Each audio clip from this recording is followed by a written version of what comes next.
Welcome to the Gentleman Badass Podcast. Thanks for tuning in.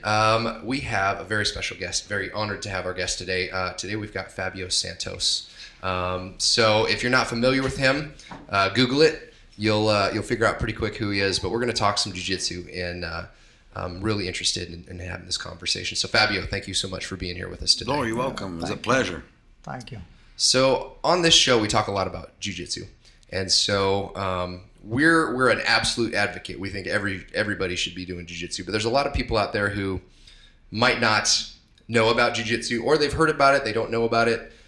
What would you say to someone who really might not be familiar with Jiu-Jitsu or might not have any interest in training? What would you say to them to get them to come in and training? How would you convince someone like that to come and train? You know, there's two types of people, the people that would train and the people that would never train. Okay. I look at that way because, being on the mat for over 50 years, I've seen, guys come and go, and I've seen guys sign up immediately and stay there their whole life. And I've seen guys sign up, take one class and say, no, this is not for me, and just disappear. But you have to see the reasons why we train Jiu-Jitsu. I mean, my generation, they train Jiu-Jitsu to defend themselves. Not because it was a fun game, you know what I mean? Mm-hmm. Nowadays, people train Jiu-Jitsu because it's a fun game. We're in the United States. If you punch somebody, you're going to jail. Mm-hmm. You know what I mean? So, not in Brazil when we train. We specifically train Jiu-Jitsu to defend ourselves.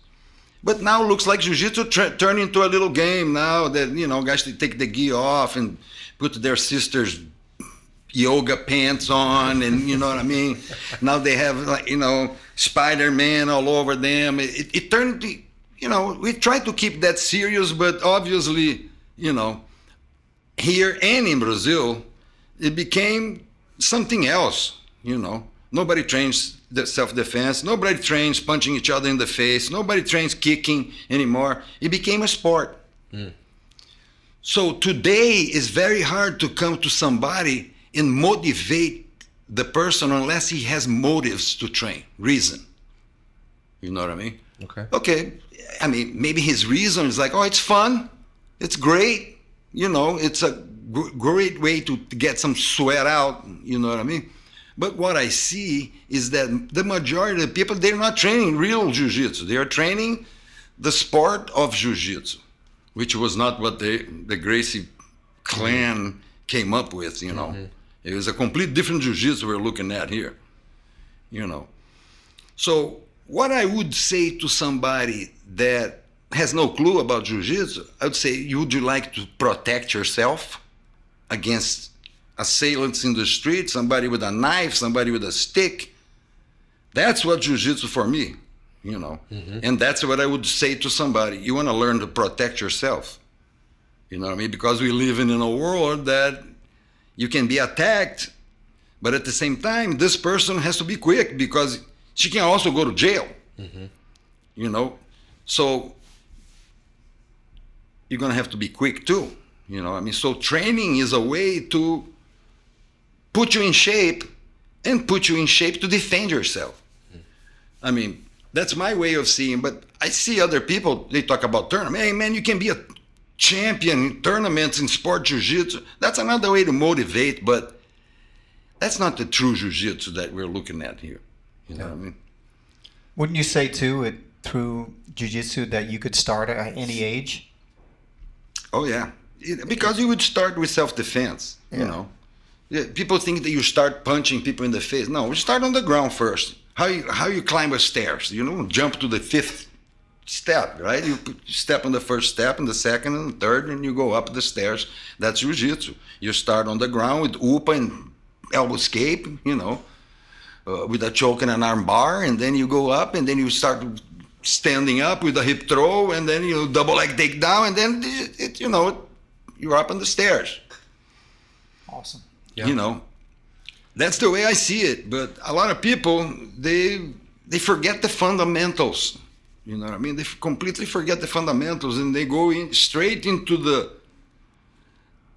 fight itself, But you want to be better, you have to know the fundamentals. That's the most important, That's one big difference from the old school, the new school. You know, the old schools all into the fundamentals, and that shows when they fight. You know, guys from new school against guys from old school. Yeah. Okay. Is that a good answer? Yeah, that's great. Well, yeah. So, I mean, I was pretty sure that's what you were going to say. Is old school was very focused on self-defense, whereas the idea of jiu-jitsu as self-defense is kind of faded into the background to favor more of the sport side. Yeah. Is there anything that you're seeing they're doing nowadays that you like better than Oh, what I happened? like a lot of things that they do. You know, they come up with all these things, these ways to take the back, the beating bolo and this and that, and real the guards that are really hard to pass. They wrap their gis around, but at the same time, I see that that's a stalling motion. You know what I mean? They use a lot of stalling instead of a progressive to the submission. We were just talking about this, me and Scott. We see a lot of jiu-jitsu. It doesn't seem like they're going full. You know what I mean? They're not going for the submission. They're just kind of rolling around. We were different. We're going to eat each other. You know what I mean? You kill me, because if you don't kill me, I don't feel like you know what I mean? You kill me. I want to tap. Yeah. I want you to come with everything you got at me. Not just like, okay, I got a hurt knee. Oh, you hurt? I can't train with you, man. You know what I mean? So that's what I see a lot today. You know what I mean? A lot of soft jiu-jitsu. Jiu-jitsu that we did was hard. Yeah. Excellent. So, one of the things that we see a lot as well, the longer I'm in it, the more people I see quit. And I've kind of reached the point where I'm really not interested in trying to motivate someone to keep going. If they're going to keep going, they're going to keep going. I came to this point now. Yeah? Yeah, after 50 years trying to bring people by the hand. Yeah. You know what I mean? I can't do that. All right. Now, the door is there. I have 200 students, you know what I mean? If they want to come in, they come in. If they don't want to come in, But when they come in, they'll pay. The ones that are not coming in, and then they come in. The other ones will eat them up. You know what I mean? What happened? I'm like, what happened? Get your card. I'll tell you the last day you were here, because I have cards. And I punch every class that the guy comes. Because it's my job to show progress if he comes. If he doesn't come, I can't work on him. Yeah. It doesn't work that way. It's not telepathic jiu-jitsu. Yeah. You know what I mean? So the guy has to actually come to class to get good. And when they come, they're going to go against the guys that are coming every day.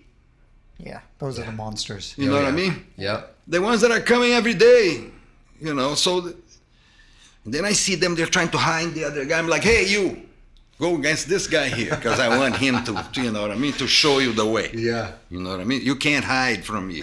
You walk through that door, So it's, it's a personal thing. Yeah. Yeah. We see that. Yeah. What's that saying? If I think actually, didn't we get it from Fabio? If you want to see a student disappear, give him a blue belt. Yeah. Oh yeah, yeah. When he's good for purple, then you give him blue. Yeah. And then he will stay because he knows he's a good blue belt. He knows he did the work. You know what I mean? Yeah. I'm having this problem now. I got other schools and they're promoting real fast. And I tell the guys, dude, what are you gonna do when there's no more promotions? You're gonna invent some new thing now? The school's not even a year old. My blue belts, my white belts, they have to be there for 2-3 years sometimes to get a blue belt. Yeah. You know what I mean? If they don't have that patience, they probably don't want them. You know what I mean? They don't have to stay. Because jiu-jitsu is based in patience, it's something long term, If you can't explain that to the guy, you're gonna have problems. How long did it take you to become a black belt? It took me over 17 years. Okay.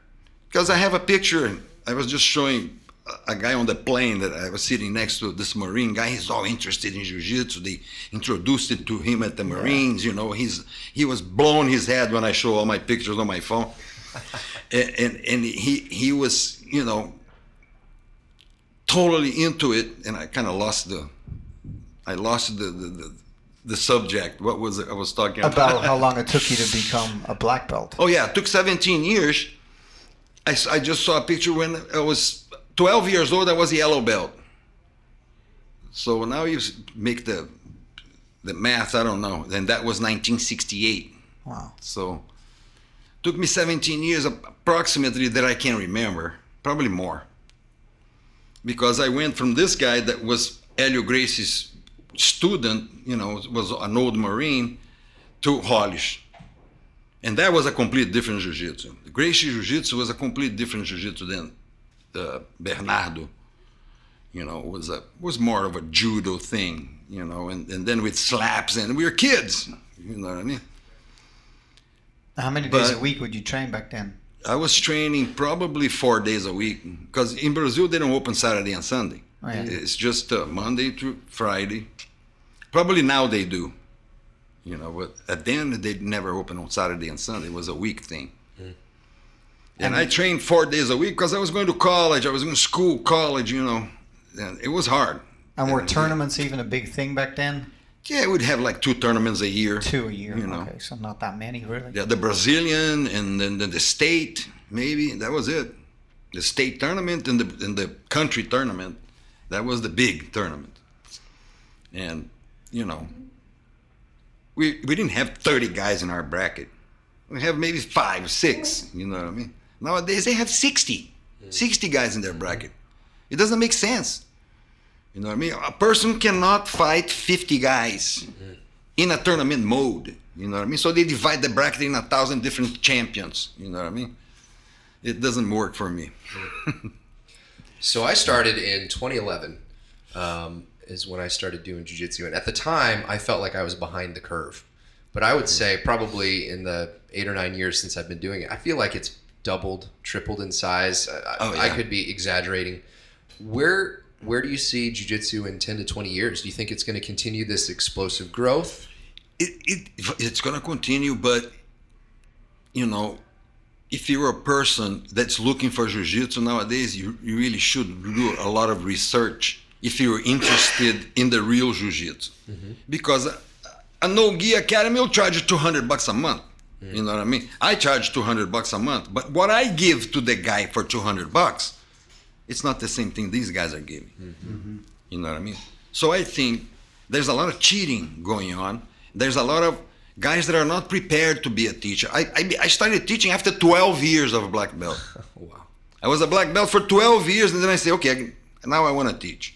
You know what I mean? But now guys, they get the black belt, they think they're teachers already. They're called professors. You're not a professor until your 5th degree.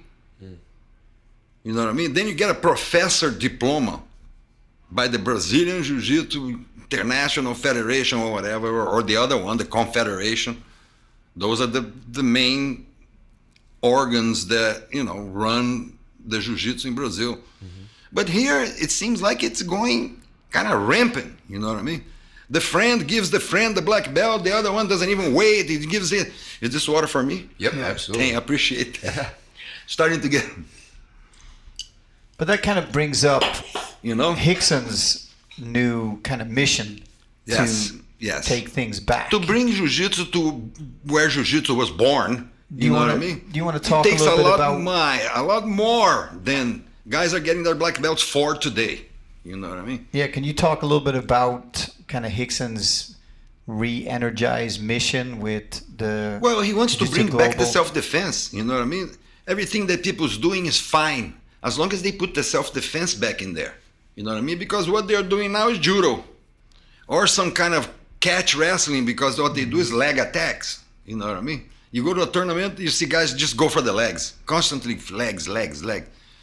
Well, passing the guard became too hard, so they go for legs. And then it becomes that, looks like two insects having sex. You know what I mean? That thing, it's a waste of the round, because nobody does anything to anybody.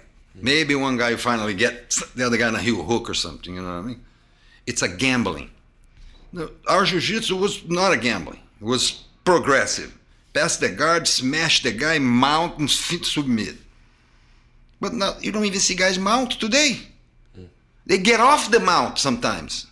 I was like, why that guy got off the mount? well, he's not very good in the mount. There was no fundamentals, zero. I see black belt stuck in the mount. The guy can't get out. Well, the guy's mount doesn't know how to get out. Sometimes it's impressive, you know what I mean? Oh, what if I pull a gun and put it in your face? You're going to be able to take it out of my hand?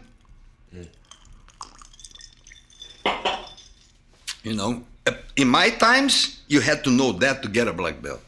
Nowadays, you don't have to know 100 things, and then you can still get your black belt. Depends on who you get your black belt Yeah, from, right? right? Yeah. So what are some red flags if someone is looking for a jiu-jitsu school? What are some red flags that it's not legit or it's not a great place to be trained in? First is if there's no black belt on the mat. Okay. I mean, got a brown belt in there, you know what I mean?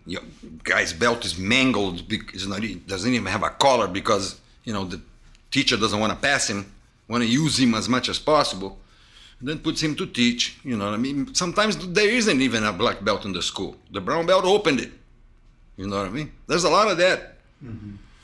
And another thing is guys only train on the ground. They only start from the knees. Every day, from the knees, from the knees, from the knees. Wait a minute, the fight starts standing. You know what I mean? We never start from the knees. We always started standing. Now I have a problem with that because guys get hurt a lot from the standing. You know what I mean? Mm-hmm. But I can't modify the training because guys get hurt. You know what I mean? Guys will get hurt no matter what. You know what I mean? But every time we go standing and I trying to do a tournament session, like, somebody will get, twist a knee or something like that. So, I mean, you have to kind of balance if you want to keep the students, you can't go standing every day, you cannot go punching every day, you cannot go from the knees every day. So you have to have a balance during the week, you know what I mean? So generally I wait for the end of the week to go to stand up because guys are, they're getting crazy to go stand up. And then I wait by, Wednesday and Thursday, I do stand-up class, start standing, and go tournament style all the way. Or I'll put somebody with the gloves and the other guy without gloves. And then the glove guy can punch, the other guy can block and take him to the ground. And then I put two lines, changing the guys with the gloves, That's the way that you're going to actually teach some real jiu-jitsu to somebody, is to bring reality into the scene. You know what I mean? I know you're kind of on record in the past with problems with the current kind of Pan Am tournament formats and the rules to me definitely shouldn't be that way. By my view, If you could change the rules, I would take advantages away, and I would make every reversal a sweep. You know what I mean? Any reversal should be a sweep. If I'm on the bottom and I'm on top now, I should get 2 points. Doesn't matter how. I can just push you off and get on top of you. But it has to have domination. Not I push you off and I stand up. That's not a sweep. Is there a competitor out there that you enjoy watching? There's many. That old school feel to it. Leandro Lo. I like to see when they fight the new school guys, because Leandro Lo fought Keenan Cornelius, was 12-0, and then he almost choked him and then saved by the bell, and then Roger fought Buchecha, made him look a white belt. Mm-hmm. Yeah. You know what I mean? So those are two guys from the new school that couldn't prove to me that the new school is better than the old school. They were crushed because they throw themselves on the bottom and they think they're in a circus carousel. You know what I mean? But that with Roger is not going to work. And with Leandro Lo is not going to work. So you cannot prove to me that, new school is going to do anything against the old school. I don't think so. Now, you put two meows to fight, then you're going to see two insects moving so fast that you can even see what goes on in there. Plus, both are on juice. I don't know if you guys know, but they were caught, So, you can't tell what's happening. The referee has a hard time giving the points because, you know what I mean? They're so fast that you can't. It's enjoyable to watch, but that's not reality. That's insanity. What's your feeling on the money, the professional end of it now that these guys are making? By me, they should be banned because they're cheaters. You know what I mean? You should be tested. You know what I mean? We are in an era that, to me, no medals are worth anything anymore unless the athlete is tested. You know what I mean? They made the Abu Dhabi now. It's a steroid infested tournament where they encourage the guy to take, because if you don't take, you don't have a chance.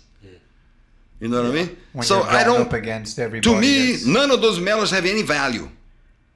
It's kind of like Lance Armstrong. Come on. You know what I mean? Yeah. So I never took anything. I'm a twice world champion, 4 times Pan American champion. My medals are worth. You know what I mean? Because I never took a damn thing except coffee. I would drink a cup of coffee, get in there and let it out. You know what I mean? But guys nowadays, they take Androlon, they take this, they take that, they take injections. You know what I mean? And it's fine, it's cool. You know what I mean? I don't think it's cool. By me, that tournament should be banned. But money talks and bullshit walks. Right? And there's a lot of money to be made right now with some of these guys. Oh, yeah. I mean, they're professional in the fact that they can make a living from it and do nothing else Definitely. except train jiu-jitsu. Yeah. You know? Yeah, but they can go in these tournaments, get paid, you know what I mean, go over there. But to me, they had to be clean. And then I would support, I would be behind, like it used to be. You know, when Dean used to fight in Abu Dhabi, Jean-Jacques, you know, all these guys fought in Abu Dhabi in the late 90s, you know, early 2000s. Nobody took anything. They were natural. Why now everybody has to be like a fucking gorilla? You know what I mean? They showed a picture of Gordon Ryan choking the guy's head like this. And then they said he won by 4 chokes. That's not a fucking choke. That's a head crush. Yeah. I would tap too. I don't want my head crushed. You know what I mean? I want to see technique. I want to see a beautiful technique, not a fucking gorillas and going at it, fur flying everywhere. So you mentioned, you know, some world champions and championships that you've won. What would you say some of your favorite memories over your jiu-jitsu career have been? My challenge matches at the Gracie Academy, they were a good time. Yeah. They were a good time. Because, you know, we knew the guys couldn't fight. You know, they would come, but they couldn't fight. So you took the guys like, you know, we pretty much didn't even hurt the guys, you know what I mean? We just kind of showed them what to do when somebody wanted to beat them up. Because they wanted to beat us up, but they didn't know how. So that was like a highlight of my jiu-jitsu life. I had 10 fights in Brazil, but it was a savagery. You know what I mean? It was like 10 fights in the ring that the ropes were rope. You know what I mean? The ground was boards with a tarp over it. You know what I mean? It didn't even count. They were crazy ass savagery. You know what I mean? Guys get inside the ring. You had no organization or nothing. The fights at the Gracie Academy, the challenge matches, they were real. I mean, these are people from the street that wanted to test, you know, and see how they would do against somebody they actually knew how to fight, you know, because you could tell in their face that they were scared. They were like, you know, this guy's gonna kill me, you know, and we took it easy on them. We really didn't really hurt them, unless they really tried to hurt us, but they didn't know how. Yeah. You know, so that was a highlight of my jiu-jitsu career. You know, just showing these people, because some of these guys signed up, and some of the other guys just stomped away, pissed off, and these guys never, you know. That's why I said in the beginning, there's 2 people in the world: the ones that actually will accept jiu-jitsu, and the people that say, "There's no freaking way I'm gonna do this crazy shit." Yeah. You know what I mean? So you know, there's talking about the challenge matches. There's a lot of legend that goes on, and those stories sometimes are bigger and have become bigger and bigger and bigger over the years. And you know, who kind of is the man from the Gracie family? Who is the man? The man is Rickson. It's always been. I mean, it was Hollis and then became Rickson. You know, and still Rickson because nobody put it out there yet. I mean, Kron starting. You know, Neymar Gracie, Neymar. Mm-hmm.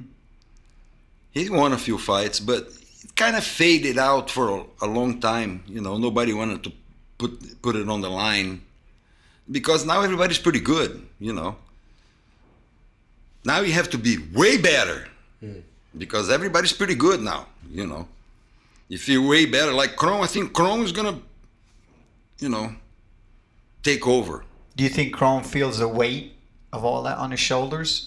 Nah, because Rickson doesn't put pressure, you know. Hélio Gracie never put pressure.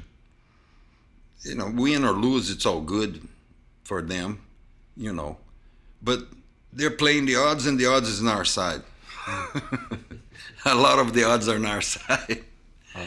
And I think Kron is going to be the next one. Yeah. He's training strong. I don't think he's going to fight in the open division because there isn't any. Nobody does open division anymore. But I think if there was an open division, he'd go jump right in there. Open division that I mean is a 300-pound guy against a 150-pound guy. Yeah. Now, when the guy's 1 pound over there, they make a big scene.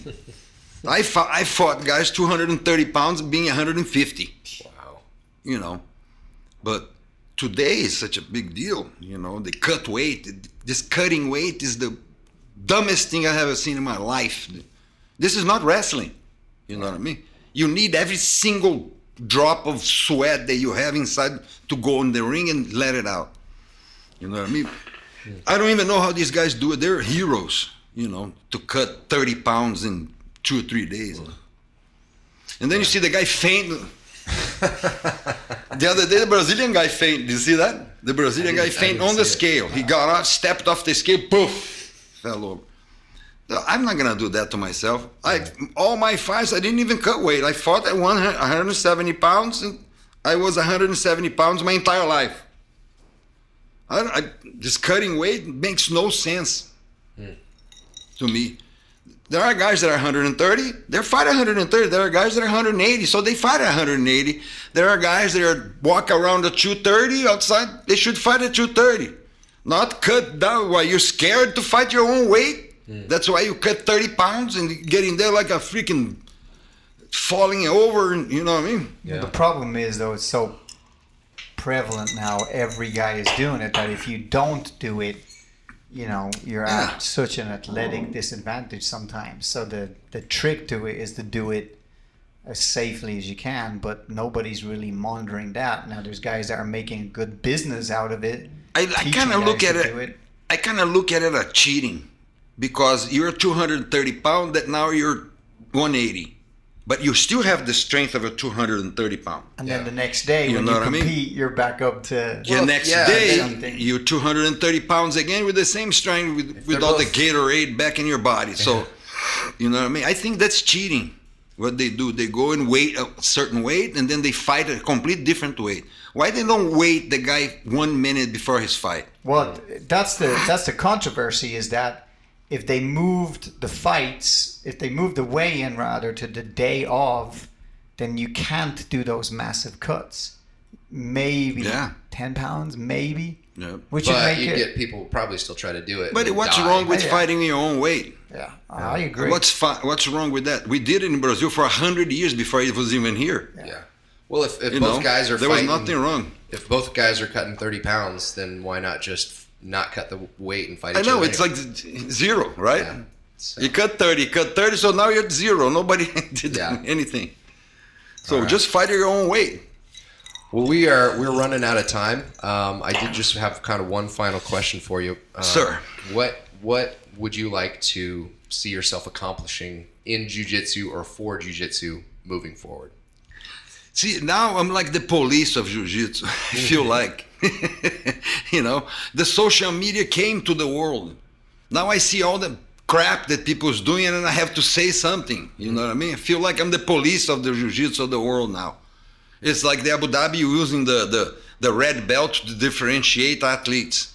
I cannot take that. That's the worst disrespect that you can do. You know what I mean? You're not going to use a black belt. You know what I mean? That's the same thing as of a black belt, only higher. You know, so they use the black belt to differentiate athletes. You know, I can't see that. That is something that they have to do something about that, to call themselves a respectful Jiu-Jitsu federation.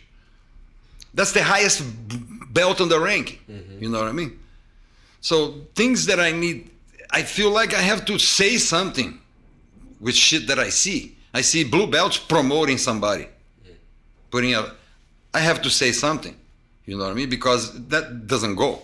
It doesn't, you know what I mean? And to a lot of people, they think I'm crazy. They're like, fuck, the guy's crazy, you know what I mean? I'm like, no, I'm just trying to be correct. I got my red and black belt 4 years too early because Helson didn't really know when I was supposed to get.